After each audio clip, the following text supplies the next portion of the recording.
श्री रामचंद्र की दिनचर्या। श्री रामदास जी कहते हैं, रामचंद्र जी नित्य प्रातः काल उठ तथा शौच आदि क्रियाओं से निवृत्त होकर शंभु, ब्रह्मा एवं अन्य देवताओं को, मुनियों को, कामधेनु को, हृदय चिंतामणि को, कंठबद्ध सूर्य के समान कांतिमान कौस्तुभमणि को, पुष्पक विमान को, यज्ञ के देवता तथा यज्ञ भगवान को प्रणाम करती थी।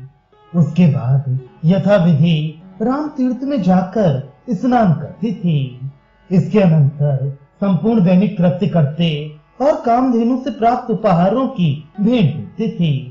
सीता के द्वारा रत्न पात्रों में लाए गए संभार से कामधेनु की पूजा करने के बाद विस्तार पूर्वक ब्रह्मा की पूजा करती थी। तदनंतर ऋतिकों की पूजा करके आचार्य के पास बैठ जाती थी।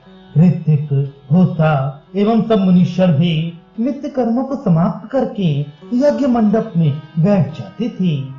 राम की आज्ञा से लक्ष्मण जी उनकी पूजा करते थे। बाद में कामधेनु से उत्पन्न नाना प्रकार के स्वर्गीय उपहारों से राजाओं की पूजा करती थी।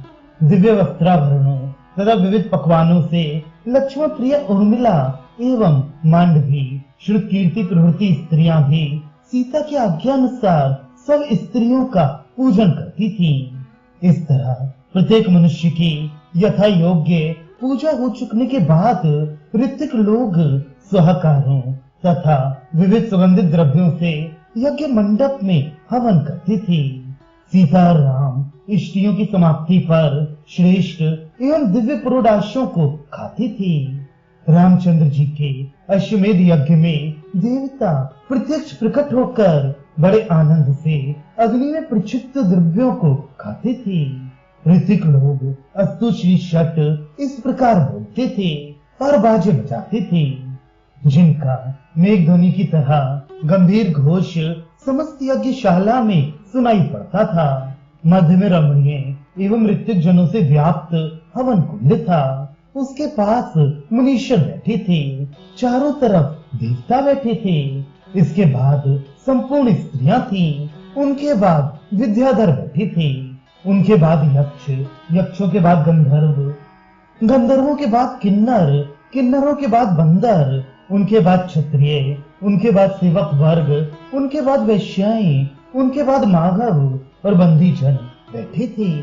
इस तरह अपने अपने स्थानों पर बैठे हुए सब लोग यज्ञ का कौतुक देख रहे थे। ऋतिक लोग मध्याह्न पर्यंत विस्तार पूर्वक हवन करके माध्याह्न कृत्य करने के लिए सरयू पर जाते थे। माध्याह्निक कर्म करके वे यज्ञ मंडप में निमिरेखोपम स्वर्ण निर्मित आसन पर बैठ जाते थे। इसी तरह अपना अपना कृत्य समाप्त करके देवता भी दिव्य आसन पर विराजते थे। बाद में भरत, लक्ष्मण एवं शत्रुघ्न उनकी पूजा करके स्वर्ण के भोजन पात्र उनके सामने रख देते थे। तब भगवान रामचंद्र भोजन परोसने के लिए सीता को आज्ञा देते थे। तब सीता, उर्मिला, मांडवी, श्रुतकीर्ति एवं हजारों मित्र पत्नियां भोजन परोसती थीं। नाना प्रकार के उन उत्कृष्ट भोजन सामग्रियों से वे मुनीश्वर आदिक अत्यंत प्रसन्न होती थी।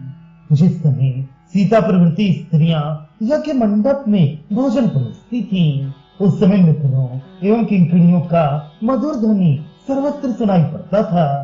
सब लोग यथेष्ट भोजन करें, सो जो पसंद हो सो मांगे। भोजन के विषय में कोई किसी तरह की शंका न करे और जिसको जो पदार्थ न रुचे उसे छोड़ दे। बिना मांगे ही यथेष्ट पकवान दो और उनके थालियों में अखंड घृतधारा डालो। इस प्रकार रामचंद्र परवेशकों को आज्ञा देते थे।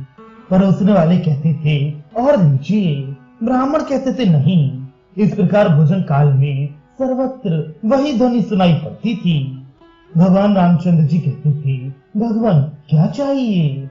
इसके उत्तर में ब्राह्मण सब परिपूर्ण है ऐसा कहते थे। इस प्रकार आनंद के साथ पंखे की हवा खाते हुए विप्रगण भोजन करते थे। भोजनोत्तर ठंडे एवं उष्णोदक से हस्तदंत शुद्धि करके वे तांबूल खाते थे। इसके बाद राम द्वारा दक्षिणार्थ समर्पित स्वर्ण मुद्रा को लेकर वे मुनीश्वर एवं देवता डेरे पर चले जाते थे। इसके बाद पूर्वोक्त उपचारों से राजा लोग भोजन करते थे। तदुपरांत वैश्याएं भोजन करती थीं। स्त्रियों की भोजनशाला में पहले दिव्यांगनाएं, फिर मुनि पत्नियां और उनके बाद क्षत्रिय पत्नियां भोजन करती थीं। तदनंतर सभी स्त्रियां सीता की प्रार्थना पर भोजन करती थीं। उसके बाद बड़ी पत्नियां, तदुपरांत नारियां एवं शूद्र पत्नियां भोजन करती थीं। पुरुषों के भोजनालय में वानर, राक्षस, ऋक्ष, पुरवासी, शूद्र आदि एवं राजसेवक ये सब क्रमशः भोजन करते थे। किसी के लिए भोजन का निषेध नहीं था। वहां पर कोई भूखा नहीं रहता था। सबके भोजन कर लेने के बाद रामचंद्र जी स्वयं सीता के बारंबार प्रार्थना करने पर अपने पुत्र, मित्र, बंधु एवं सचिवों के साथ भोजन करते थे। पृथ्वी में जितने नौकाएं हैं, जितने जल बिंदु हैं, तथा आकाश में जितने नक्षत्र हैं, उतनी संख्या में ब्राह्मण प्रवृत्ति पुरुष एवं स्त्री वृंद रामचंद्र के यज्ञ में प्रतिदिन भोजन करते थे। रामचंद्र के भोजनोपरांत श्री सीता जी भी सास, मंत्री पत्नी तथा देव पत्नियों के साथ दिव्यान्न खाती थी। पुनः चौथे पहर यज्ञ मंडप में सभा करके कथा, हरि कीर्तन, पुण्यप्रद शास्त्र चर्चा तथा नृत्य ज्ञान द्वारा राम अवशिष्ट समय बिताते थे। पुनः सायंकाल संध्या एवं हवन कृत्य पूर्ण करके कथा आदि के द्वारा रात्रि के 2 प्रहर बिताकर सब लोगों को शयन करने की आज्ञा देते थे।